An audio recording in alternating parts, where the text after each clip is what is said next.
మీ business ఏదైనా మీ ఊర్లో promotion చేయాలంటే అది సుమన్ టీవీతోనే సాధ్యం. ఇప్పుడే సంప్రదించండి.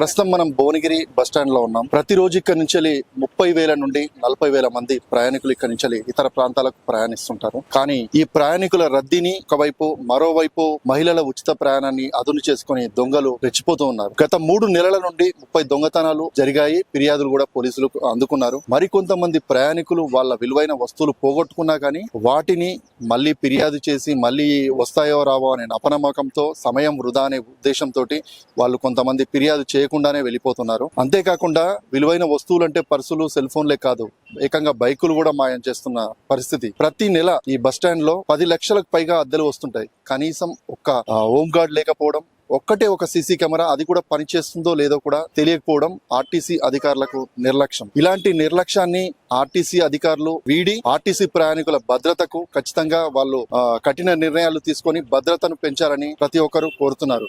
ఇక్కడ కొంతమంది ప్రయాణికులను అడిగి తెలుసుకుందాం ఏం జరిగింది అనేది. ఒక్కసారి అడిగి తెలుసుకుందాం. నా పేరు కొడారి వెంకటేష్. దొంగతనాలు కూడా ఎక్కువైనాయి. పిక్ ప్యాకెటర్స్, అలాగే బైక్ దొంగలు, పర్సుల దొంగలు. నిన్న కాక మొన్న మా మిత్రుడు, ఒక జర్నలిస్ట్ మిత్రుని పర్సు కొట్టేశారు. దాదాపు 3,000 రూపాయల క్యాష్ తో పాటు ఆయన ముఖ్యమైనటువంటి డాక్యుమెంట్స్ అలా ఉన్నాయి పర్సులో, చిన్న పర్సులో.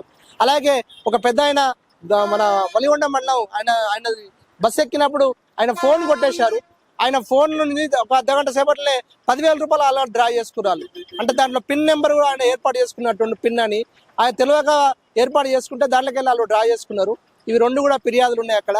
గత 15 రోజుల కింద ఒక బైక్ మన బస్ స్టాండ్ నుంచి మాయమైంది. దాన్ని కూడా ఫిర్యాదు చేశారు. నిన్న ఉదయం 10 గంటలకు నేను కూడా బైక్ తీసుకొచ్చి, నా సొంత బైక్ని అక్కడ పెట్టి నేను మా బాబును బస్సు ఎక్కించి మళ్ళీ వెళ్ళే వరకే ఒక అరగంట సమయంలోనే ఆ బైక్ను దొంగలించాడు దొంగ. కనీసం ఒక 2 కానిస్టేబుల్ ఎప్పటికి ఉండేది. ఆ తర్వాత వాళ్ళని తొలగించి తర్వాత 2 హోమ్ గార్డులను ఏర్పాటు చేశారు. మరి ఇప్పుడు ఆ హోమ్ గార్డులు కూడా లేరు.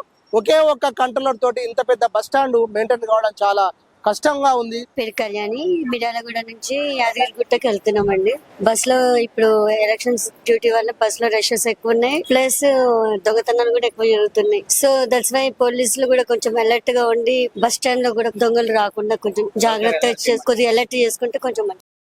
ఆదాయం గురించి ఆర్టీసీ అధికారులు చూస్తున్నారే కానీ ప్రయాణికుల భద్రత మాత్రం చూడట్లేదని చెప్పేసి ప్రయాణికులు ఆవేదన వ్యక్తం చేస్తున్నారు. ప్రయాణికుల కోసం కూడా పోలీస్ అవుట్ పోస్టులు కానీ, సీసీ కెమెరాలు కానీ ఎక్కువగా ఏర్పాటు చేయాలని వాళ్ళు కోరుతున్నారు. ఇది ఇక్కడి పరిస్థితి.